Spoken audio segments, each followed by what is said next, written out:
소리가 잘 들리십니까? 장로님 뒤에 잘 들리세요? 오케이, 네. 팬은 끄지 마십시오. 제가 좀 큰 소리로 그렇게 하겠습니다. 날씨가 너무 더워서 앞에 건 제가 껐습니다만 이거 끄면 아마 부채질 하시느라고 시간이 다 지날 것 같아서 이제 예배 시간, 설교 시간에 좀 자리를 옮기셔도 괜찮으니까 더우신 분은 바람을 직접 맞으시는 대로, 그리고 이제 시끄러우신 분은 소리가 좀 안 들리는 대로, 그리고 추우신 분은 바람을 직접 안 맞으시는 대로 이렇게 본인이 좀 이동하셔서 이 전체 예배당의 실내 온도를 이 정도로 좀 유지해 주시면 좋겠어요.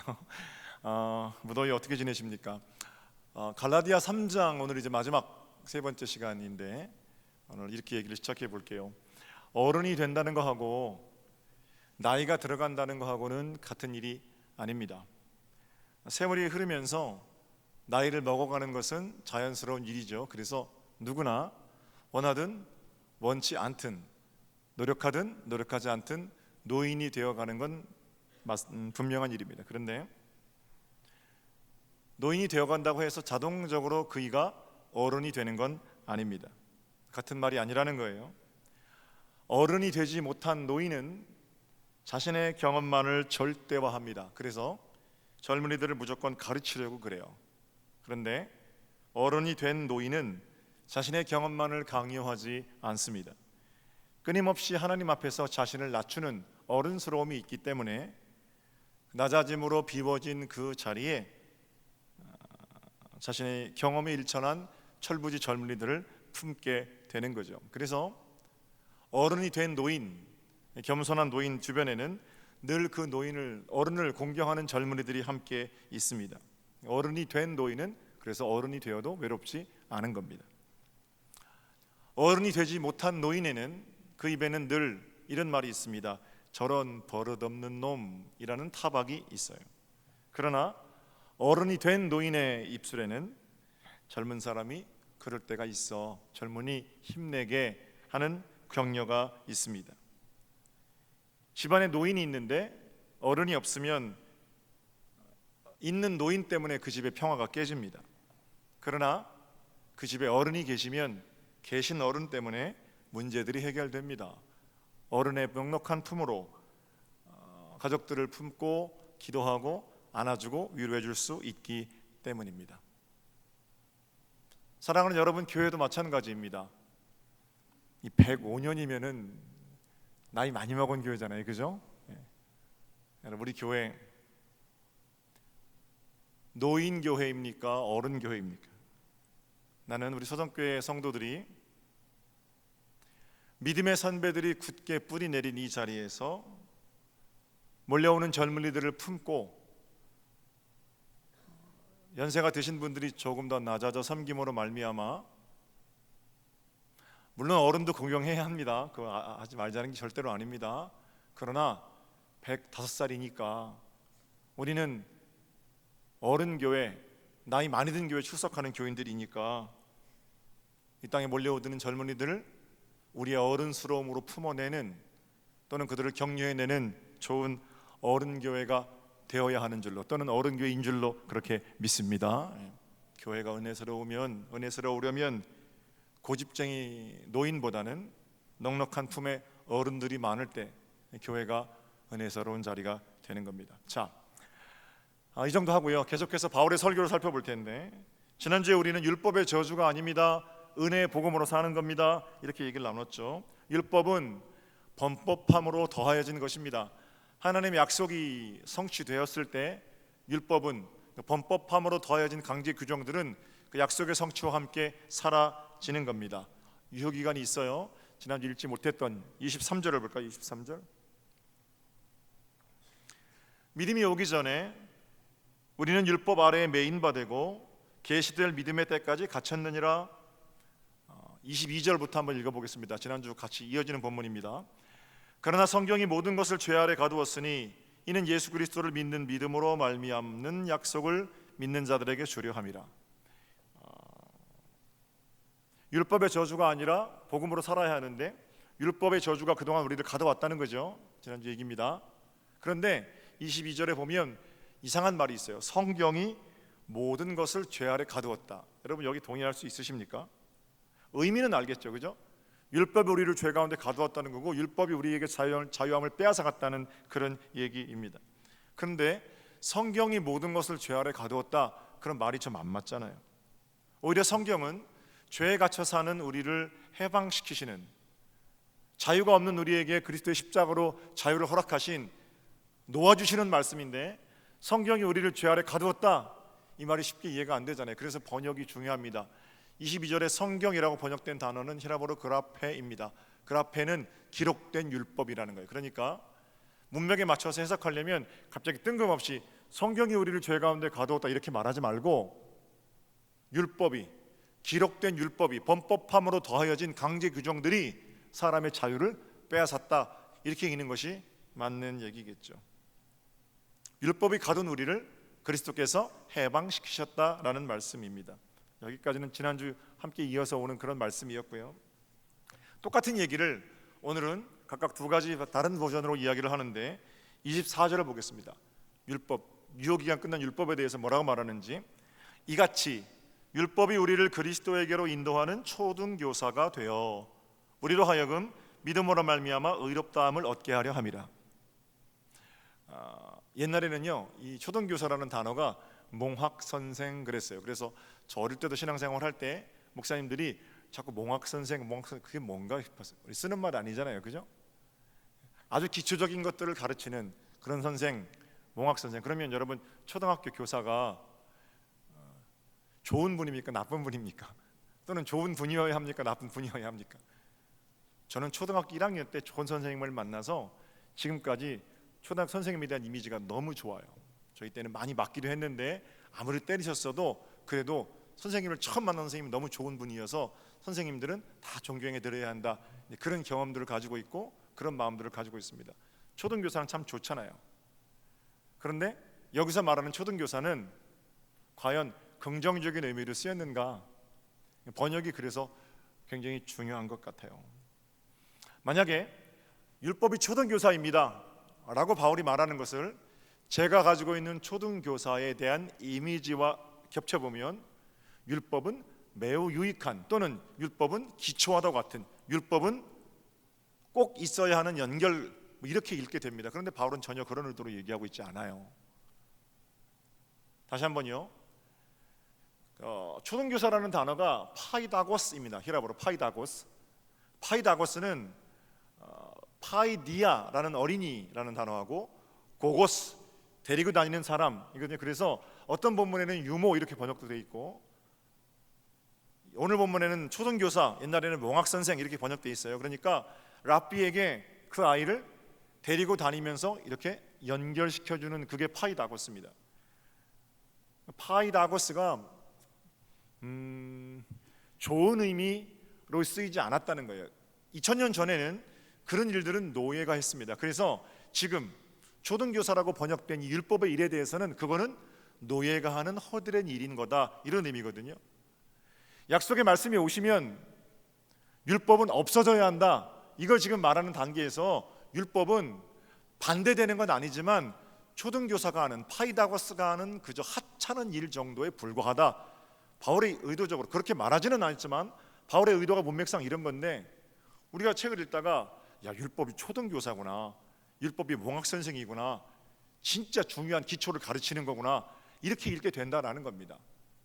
그런 의미가 아니에요. 여기서 초등교사, 그리고 나서 바울이 내가 예수 그리스도 생명의 믿음을 만나고 구원받은 다음에는 어떻게 해요? 파이다고스를 버렸다 그러잖아요. 파이다고스 아래 있지 않다. 율법에게 틈을 주면 안 된다는 겁니다. 내 마음 가운데 이루어진 예수 그리스도 십자가의 구원, 그 완벽한 은혜의 감격에 대해서 자꾸 뭘 해야 한다, 무엇을 감당해야 한다라는 당위가 선차적으로 은혜를 밀고 들어올 수 없다라는 겁니다. 처음부터 1장부터 바울이 줄기차게 얘기하는 거예요. 다른 복음은 없다. 다른 복음이 뭔데요? 율법이 그저 은혜의 복음 가운데 한 자리 끼어드는 겁니다. 파이다고스가 랍비 노릇하려는 거, 그건 용납할 수 없다는 거예요. 율법을 지켜야만 구원받는다니요, 율법주의자들의 주장이죠. 바울에게는 그게 너무너무 싫고 힘든 거예요. 갈라디아 지방에 들어와서 갈라디아 교인들에게 애써 복음의 은혜와 감격을 살아가는데 자꾸 율법적인 틀을 강조하고 할례를 받아야 한다, 율법을 지켜야 한다, 그런 마당에 율법이 매우 중요한 것을 가르치는 초등교사입니다. 이 말은 좀 안 어울리잖아요. 행여 우리가 책을 읽다가 이 초등교사가 유익하구나, 율법이 참 좋은 거구나 이렇게 읽으실까봐 높아심에 제가 자세히 말씀을 드린 겁니다. 25절을 볼까요? 분명하게 믿음이 온 후로는 우리가 파이다고스 아래 있지 아니하도다. 애를 선생님한테 데려다 줬으면 파이다고스의 역할은 거기까지라는 거예요. 자기가 경험이 많다고, 자기가 똑똑하다고 랍비가 가르쳐야 하는데 자기가 이건 이렇습니다, 저건 저렇습니다 가르치면 안 된다는 거예요. 할머니가 애를 데리고 의사 선생님한테 갔어요. 근데 할머니들의, 할아버지들의, 오래 살아오신 분들의 어떤 문제라는 문제는 내 병은 내가 안다. 내 병을 내가 어떻게 알아요? 그러니까 애가 아픈데 경험상 데리고 가서 의사 선생님한테 고치려고 이렇게 줬는데, 데려다 줬는데 의사 선생님 보니까 아주 새파랗고 경험도 없는 것 같아요. 아니에요, 거의 10년 이상 고치려고 공부한 것 같거든요. 그래서 아기가 이런 병이 있습니다 진단했는데 내가 보니까 그게 아니거든요. 그럼 파이다고스가 선생님 뭘 잘 모르시나 본데 그게 아니고 그냥 이렇게 해야 나아요, 말 됩니까 안 됩니까? 말 안 되잖아요. 치료자는 예수 그리스도세요. 율법이 엑스레이라는 것은 율법이 찍어서 드러난 범죄를 사할 수 없기 때문에 그런 것들을 드러냈으면, 그렇죠? 치료하시는 분 예수 그리스도께 맡겨 드려야 하는데 율법이 자꾸 끼어든단 말이에요. 그런 차원의 파이다고스가 어떻게 없어져야 한다, 버려야 한다, 이렇게 우리가 읽을 수 있을 겁니다. 사랑하는 여러분, 사도 바울의 편지는 율법도 중요하다라는 것을 말하려는 것이 아닙니다. 그건 분명히 하셔야 되고요. 율법도 살고 복음도 살고 이런 복음이 어디 있어요? 율법은 나를 집중하게 하는 거예요. 내가 지키고 내가 못 지키고, 이게 율법이에요. 그죠? 그러니까 율법의 기준 가운데 있으면 잘 지켰다는 어떤 자부심, 잘 지키지 못했다는 죄책감, 이런 것들이 온통 나를 붙들고 있어요. 다른 사람도 꼭 그런 눈으로 봐요. 그런 율법에 갇혀 사는 사람이 율법으로 도드라진 나도 살고 복음 가운데 있는 예수도 살고, 성경은 그거 아니잖아요. 그죠? 나는 죽고 율법의 정죄함을 받은 나는 죽고 예수로 사는 것이 복음의 능력이지요.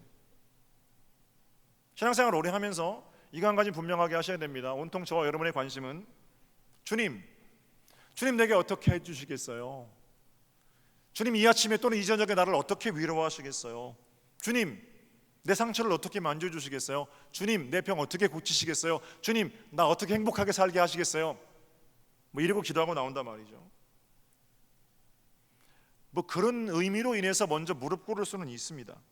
이유, 동기 그런 게 됩니다. 그러나 그렇게 해서 주님이 만져주시고 내가 일어나고, 그게 기독교의 전부는 아니에요. 그렇게 결정한, 그렇게 어떤 절박한 마음으로 주님 앞에 엎드리면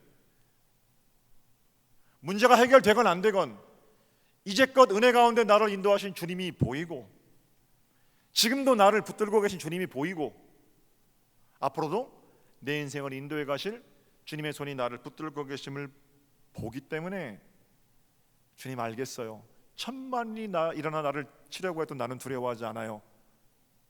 무릎 펴고 일어나는 게 그게 믿음이에요. 주님 나를 어떻게 위로하시겠어요?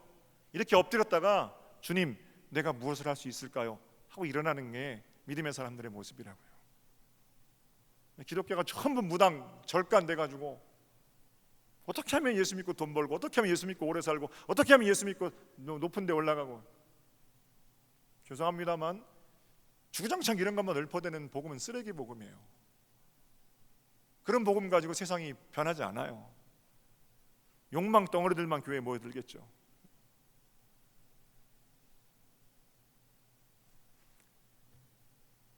그렇게 주님 뵙게 되면 예전의 습관, 잘못, 고집, 집착 하나씩 버리게 되고요, 그것 때문에 사는 줄 알았는데 그것 때문에 사는 게 아닌 나를 발견하게 되고, 율법이 주었던 칭찬, 율법이 주었던 죄책감, 이런 거 전부 내려놓게 되는 겁니다. 그리고 내 안에 예수 그리스도께서 사시는 길, 그러려면 어떻게 해요?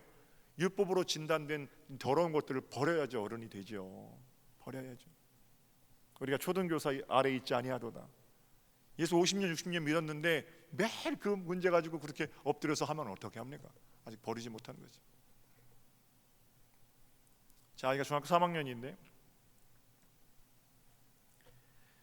얼마 전에 아빠 1,000원만, 아빠 2,000원만, 아침에 그렇게 이제 가서 음료수 사 먹고 그러니까 아버지 요즘 우리 애들은요 휴대폰에다가 카드를 집어넣어 가지고 쫙 휴대폰을 갖다 내면은 그거 가지고 음료수 사 먹고 그런데요. 그러니까 어떻게 하는 거냐? 통장이 있거든요. 둘째는 돈을 잘 모아요. 그래서 모아놓은 돈을 통장에 집어넣으니까 카드를 만들어줘서 들고 다니기 힘드니까 휴대폰에 카드를 딱 집어넣었어요. 여러분 그거 아시죠? 그런 게 있습니다. 네. 휴대폰에 카드를 집어넣어 가지고요. 휴대폰은 매일 들고 다니니까 어디 뭐 가게 가가지고 음료수 하나 사 먹고 또 휴대폰을 딱 내비는 거예요. 그러면 딱 결제가 되고 잔액이 얼마 남았습니다. 다 떠요. 얼마나 좋아요. 매일 1,000원씩 달라고 그러니까 1,000원짜리도 맨날 있는 것도 아니고 뭐 10,000원씩짜리 돈이 크고 그러니까 그래서 그걸 주니까 참 편해요. 그래서 통장에 넣어주고 그 카드를 줬더니 얘가 너무 좋아하는 거예요. 근데 얼마 있다가 문자가 하나 왔어요. 그 휴대폰 하나 선물 무려 8,000원짜리 아이스크림 쿠폰이 온 거예요. 보낸 사람을 보니까 한진우 제 아들 이름이에요. 아버지 고맙습니다. 카드 만들어 주셔서 제가 불렀어요. 너 이거 8,000원씩 쓰다가는 금방 파산한다. 지금 네가 돈이 얼마 있다고 그 8,000원씩 선물을 보내고 금방 파산한다. 아이가 뭐라 그러냐면 아버지 감사해서 제가 다 생각하고 쓰는 거니까 걱정하지 마세요. 제가 무슨 초딩인가요? 그래요. 초등학생들 미안합니다. 초등학생들은 생각 없이 그 얼마 안 되는 돈을 8,000원씩 써서 금방 써버릴 거지만 나는 다 계획을 가지고 쓰고 있다. 중딩이 되니까 초딩이를 벗어났다는 거예요. 큰애가 대학생인데 올해 2월달에 신입생 환영을 가는데 화장을 이렇게 해요. 근데 옛날 같으면 아주 그냥 하얗게 화장을 하는데 별로 하얗게 안 하는 거예요. 그래서 너 하얗게 왜 안 하냐 그러니까 아빠 애들이 귀여운데 하얗게 하는 화장은 그 중딩들이나 하는 거지. 또 그래요. 중딩들 미안해요. 애들이 워낙 눌려 있으니까 그런 걸 표출하기 위해서 그냥 있는 대로 하얗게 해요. 발라가지고 어릴 때는 지나가다가 얼굴 보면 깜짝 놀래. 너무 하얘가지고. 그럴 때가 있는 겁니다. 조금 시간이 지나면 그 하라 그래도 그거 안 합니다. 그러니까 너무 뭐라 그러진 마세요. 왜 하얗게 안 하냐 그러니까 학교 가보니까 그렇게 하얗게 하고 다니는 사람이 없는 거예요. 하얗게 안 하는 거예요. 내가 무슨 중딩인가요? 그렇게 하얗게 하게. 하얗게 하든 화장하든 그 일을 어떻게 내려놓는 거예요.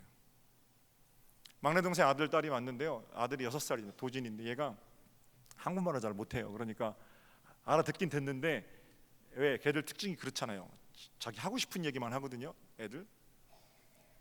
내가 뭐라고 막 말을 시켜도 큰아버지가 왔는지 안 왔는지 저는 너무 예뻐 죽겠는데 큰아버지가 왔는지 안 왔는지 그냥 확 쳐다보고 있어요. 여러 가지 말도 시키고 그랬는데 쳐다보지도 않아요. 제가 뭘 하나 보니까 카드가 있어요. 죄송합니다만 그 성표를 말해서 포켓 몬스터라는 카드가 있어요. 포켓몬 카드. 그거 한 100장 정도를 가지고 계속 그러니까 너무 그 카드가 좋은 거예요. 여기만 주고 저기만 다 달았어요. 카드가. 저희 집에 그 카드 엄청나게 많거든요. 우리 아들이 옛날에 쓰던 거 오래전에. 제가 이제 거기서 이렇게 한테서 아무리 불러도 쳐다보질 않길래 우리 집에 이 카드 500장 있다 그랬어요. 갑자기 멈추고요. 저를 딱 쳐다보고 리얼리 그러는 거예요. 분명히 아는 거는 1년 뒤에 걔가 지금 만지던 그 카드, 생명처럼 여기는 그 카드 어디 갔는지 기억도 못할 겁니다. 시기가 있어요. 카드, 공룡, 총, 레고, 그리고 졸업. 이게 남자애들. 여자애들은 뭐 바비 이렇게 해가지고 지나는 패턴이 있고요. 그때는 그거 없으면 죽을 것 같고 붙들고 물고 빨고 같이 잠을 자고 이제 그러는데 조금 지나고 나면 그 인형들이 다 어디 갔는지, 그 카드 공룡이 다 어디 갔는지.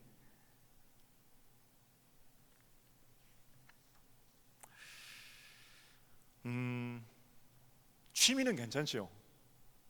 어른이 되어서도 취미로 하는 뭐 그런 일도 괜찮습니다. 그러나 어른이 되어서도 누가 말을 시키는데 들여다보지도 않고 포켓몬 카드만 들여다보고 있으면 어울리지도 않게 집 앞에 그저 음료수 하나 사러 나가는데도 그렇게 화장하고 그렇게 나가야 되는 어른이 있으면 그 주변 사람들이 견디기 힘든 거죠. 그죠? 누가 제일 가슴 아파요? 아버지 마음이 제일 아픈 겁니다. 사랑하는 여러분, 우리 하나님 아버지께서는 우리가 지금 놓으면 죽을 것 같은 거기 그 붙들려 있는 소유와 집착, 율법이 우리 가운데 보게 한, 죄송합니다만 그 더러운 것들, 그러한 것들에서 노임 받기를 원하시고, 그렇게 놓아지는 자리에서 비로소 우리는 그저 나이 먹은 노인이 되는 것이 아니라 성숙한 어른이 되어 가는 거겠죠. 버리지 않으면 자랄 수 없습니다. 율법은 대충 붙들고 가는 게 아니라 버리고 가는 겁니다. 율법이 우리를 복음 가운데 데려다 주었으면 거기서 자기 역할 다 하고 더 이상 정죄하는 나, 율법적인 나는 나서지 말아야 합니다. 그래야 우리를 자라게 하시는 복음의 능력이 비로소 시작되는 겁니다. 한번 따라해 볼게요. 판단하는 나는 죽었다. 할렐루야. 우유부단하시라는 말이 아니에요. 날마다 판단함으로 괴로웠던 그 짐을 내려놓으시라는 겁니다. 날마다 나를 정죄하고 남을 정죄하고 그 가운데 부족함이 있다고 느끼며 살았던 지난날의 어떤 율법의 굴레를 벗어나시라는 겁니다. 그리스도의 은혜의 복음이 우리를 주장하고 있거든요. 자, 그 다음 구절도 흥미로워요. 27절을 보세요. 27절. 누구든지 그리스도와 합하기 위하여 세례를 받은 자는 그리스도로 옷 입었느니라. 굉장히 익숙한 본문이죠. 그리고 익숙한 선언은 26절과 연결되어 있습니다. 26절부터 읽어볼게요. 너희가 다 믿음으로 말미암아 그리스도 예수 안에서 하나님의 아들이 되었으니 누구든지 그리스도와 합하기 위해 세례를 받은 자는 이렇게 연결되는 겁니다. 자, 갈라디아서 암송 지금 하고 계신 분들이 많으신데 제 아내 옆에서 하는 거 보니까 진짜 힘들대요. 특별히 3장은 진짜 외우기가 어렵다고 그러더라고요, 여러분. 그런데 그 3장에 계속 읽으시다 보면 25절까지는요 주어가 우리가입니다. 우리가. 그래서 사도 바울이 갈라디아 교인들에게 얘들아 우리가 어떻게 은혜를 받았어? 우리가 어떻게 구원을 받았어? 우리가 어떻게 율법의 저주에 노임 받았어? 생각해보자, 이런 얘기고요. 26절부터는 주어가 바뀌어요. 너희가 이렇게 바뀌어요. 너희가. 그러니까 사도 바울이 갈라디아 교인들을 설득하는 과정이 25절까지라면 설득한 또는 그렇게 생각한 우리가 하나님의 자녀가 되었다는 것을 가지고 너희는 이미 하나님의 아들이라, 너희는 이미 세례를 받았고 믿음으로 구원을 받은 하나님의 자녀다, 이렇게 선포하고 있는 겁니다. 그렇게 연결되면 이 편지를 받은 갈라디아 교인들은 이미 그리스도로 옷 입은 자들이 됩니다. 여러분과 저는 어때요? 여러분과 저도 이미 세례를 받고 그리스도로 옷 입은 하나님의 자녀입니다. 그리스도로 옷 입었다는 건 뭡니까? 여러분, 그리스도로 옷 입었다는 거, 예수님께서 우리 인생 가운데 지어주시는 옷이 여러 벌 있는데 만약에 경제적으로 좀 풍족하게 사는 옷, 부자 옷, 또 뭐 국회의원 옷, 또 무슨 명예 있는 옷, 이런 옷 여러 벌이 있는데 그 옷을 내게 입혀주셔서 여러 옷 중에서 내가 그 옷 하나 입고 삽니다, 이런 종류의 옷이 아니에요. 그리스도로 옷 입었다는 것은 그리스도가 옷이라는 겁니다. 옷이 우리의 몸을 가리잖아요. 그리스도께서 우리의 몸, 더럽고 죄 많은 허물들을 가리워 주시는 거고요. 좋은 옷은 또 몸을 돋보이게 하잖아요. 물론 주님께서 주신 거지만 우리에게 주신 것을 더 돋보이게 하는 좋은 옷으로 우리 가운데 계시다는 겁니다. 그럼 누가 옷 입습니까? 그리스도 옷, 예수 옷은 누가 입는 겁니까? 믿음을 가진 자들이 입는 겁니다. 예수 그리스도로 옷 입는 길은 믿음이에요. 그러니까 예수님의 옷의 단추는 믿음이에요. 이 과정에서 잊지 말아야 할 것 있는데 오늘 이거 한 가지만 기억하시면 돼요. 새 옷을 입기 위해서는 옛날에 입던 옷을 벗어야 한다는 겁니다. 예수 그리스도라는 새 옷은 옛날에 입던 그 누더기 옷 위에 걸쳐 입는 것이 아닙니다. 그리스도로 새 옷 입기 위해서는 예전에 입었던 옷을 벗어 버려야 합니다. 그런데 그게 잘 벗겨져야 말이죠. 내가 이제 이 옷 입고 있다가 이렇게 왔어요. 근데 여기 새 옷이 있어요. 너무 이 옷이 좋아 보여요. 그거 알겠는데 이 옷을 입는 거는요, 내가 입고 있는 옷보다 이게 더 좋다고 할 때 이거 벗고 이거 입는 겁니다. 맞습니까? 틀립니까? 아무리 이 옷이 좋아도 옷 한 벌 입을 수 있다면 내가 입고 있는 옷이 좋은데 아무리 좋아 보여도 내 옷이 최고라고 생각하는 난 이거 벗지 못하는 거예요. 내가 입고 있는 옷이 더 근사한데 누가 억지로 내 옷 벗겨서 이거 입힙니까? 이게 생명이라고 생각하는데 누가 내 옷 벗게 되면 더 악랄하게 악착같이 이 옷 움켜쥐고 살게 되는 거죠. 이 포켓몬스터 카드에 집착하는 6살 어린이는 세상에서 그 카드가 제일 좋으니까 그 카드 못 넣는 겁니다. 그러나 그 카드보다 더 좋은 공룡 나타나면 그 카드는 버리는 거예요. 더 거들떠보지도 않는 겁니다. 마찬가지로 우리가 붙들고 있는 옛 옷에 대한 집착, 옛 것에 대한 집착이 있는데 그걸 벗고 새 옷 입으라니까 그 소중하게 생각하는 사람들한테는 죽을 노릇이죠. 옛 옷은 누가 벗겨주는 겁니까? 누가 벗겨주는 게 아니에요. 내가 벗는 겁니다. 그러면 옛 옷을 벗는 일을 누가 하느냐? 그 율법이 하는 겁니다.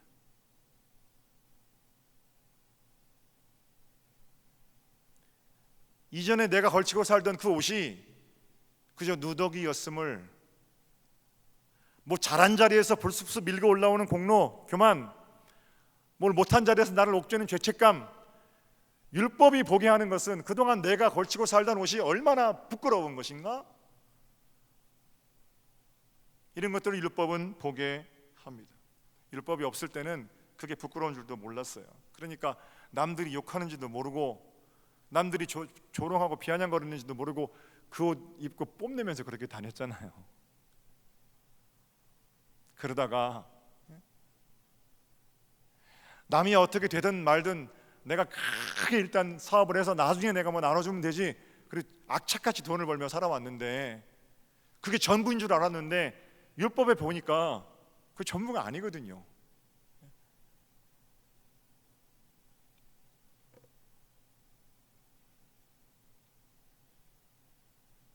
벗고 싶죠.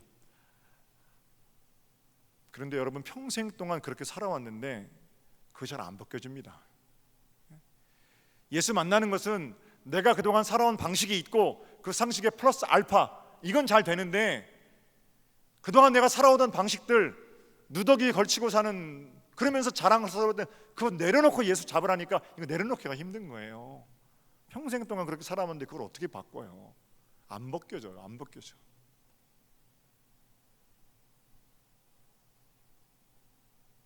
벗으면 죽을 것 같은데, 돈 없으면 죽을 것 같고 명예 없으면 죽을 것 같고 몸 조금만 아프면 죽을 것 같은데 어떻게 그 집착들을 벗습니까?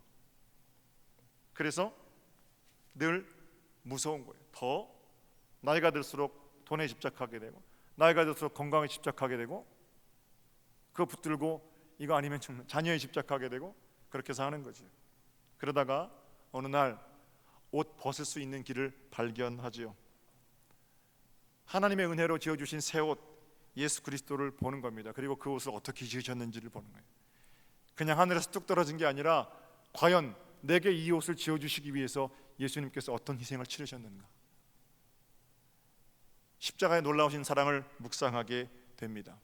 그리고 그 환하게 지으신 옷이 나를 위해서 지으셨다는 것, 그것도 깨닫게 되죠. 그러면 자발적으로 예전에 걸치고 다니던 그 옷을 벗어 던지는 겁니다. 기독교인으로 성숙한 신앙인이 된다는 것은 직분이 어떻든지 간에 내가 지금 걸치고 있는 그 누더기 옷 벗고 예수 그리스도 새 옷 입어야 되는 겁니다. 버려야 어른이 되는 겁니다. 여러분과 제가 그 옷 입었습니다. 그리고 이제는 나를 보는 사람들이 이제는 내 적신을 보는 것이 아니라 예수 그리스도로 옷 입은 나를 보기 때문에 나를 통해 예수 그리스도를 보게 됩니다. 나는 아직도 교회에서 예수 믿고 이렇게 부자 되었다, 예수 믿고 이렇게 건강해졌다, 그것만이 유일한 간증으로 설교되는 것에 대해서 굉장히 염려스럽습니다. 그런 분들이 10분 중에 한 명이면 19은 아직 그 문제가 해결되지 않는데도 성실하게 하나님 앞에서 믿음으로 살아가는 분들이기 때문에 그렇습니다. 교회의 생명은 예수님께서 때로는 해결해 주시기도 하지만 우리 식으로 해결되지 않아도 여전히 나는 주님의 사람입니다, 주님께서 모든 것을 내게 허락하셨습니다 라고 진실하게 믿고 엎드리고 기도하는 사람들에 의해서 교회는 유지되어 왔습니다. 아직도 예전에 입고 있던 그 휘황찬란하고 화려한 옷, 그 옷을 입고 우쭐대는 사람들이 기독교의 주류가 되어서는 곤란합니다. 이미 그 옷은 전부 다 벗어 던진 겁니다. 그리고 우리는 오직 예수 그리스도, 그분만이 우리의 자랑이어야 하고 예수 그리스도, 그분만이 우리의 목적이어야 하다는 것이 오늘날 교회의 생명이 아닌가 그렇게 생각합니다. 27절 다시 한번 읽어볼게요. 예수 그리스도로 옷 입은 자들에게 주는 사랑의 선포입니다. 누구든지 그리스도와 합하기 위해 세례를 받은 자는 그리스도로 옷 입었느니라. 그렇게 그리스도로 옷 입은 우리 모두는 한 옷 입은 사람이고요. 28절 한 목소리를 읽을게요. 시작. 너희는 유대인이나 헬라인이나 종이나 자유인이나 남자나 여자나 다 그리스도 예수 안에서 하나이니라. 26절에는요 너희가 다 그래요. 27절에는 누구든지 그래요. 28절에는 남자나 여자나 다, 온 인류가 We are the world 이런 얘기하는 거 아니에요. 그리스도로 옷 입은 율법의 저주에서 풀려난 은혜의 복음을 가지고 살아가는 우리가 모두 그리스도 안에서 예수를 보여내는 것으로서 하나라는 얘기입니다. 사랑하는 여러분, 오늘 말씀 이 정도 할게요. 어린아이의 일을 버리십시오. 율법의 정죄함을 받은 나는 죽었습니다. 더 이상 그 어린아이의 일에 붙들려서 시시비비로 여러분의 인생도 남의 인생도 판가름하고 세우려고 그렇게 하지 마십시오. 하나님의 은혜가 우리 마음을 주장하도록 주님의 은혜 가운데 우리 자신을 내어 드리십시오. 이제는 과거에 자랑하던 지난날의 옛 옷을 다 벗어 던지십시오. 그리고 그리스도로 새 옷 입고 새 옷 입은 자답게 세상 가운데에서 한 가족, 한 기쁨 살아내는 은혜의 삶을 살아가십시오. 그때 비로소 우리 교회는 그저 나이만 먹은 노인 교회가 아니라 어머니 교회라고 비로소 자처할 수 있는 어른 교회로 조금 더 가난해지고 조금 더 얇아지고 그러는 가운데에서 진정 어머니의 사명을 감당하게 될 겁니다. 이것이 우리 교회의 비전이어야 하고 우리 교회가 살아갈 길임에 틀림이 없어요. 좋은 어른 교회로 여러분의 교회와 가정이, 여러분의 삶이 아름답게 빛나시기를 다시 한번 주님의 이름으로 축복합니다. 자, 기도드리겠습니다.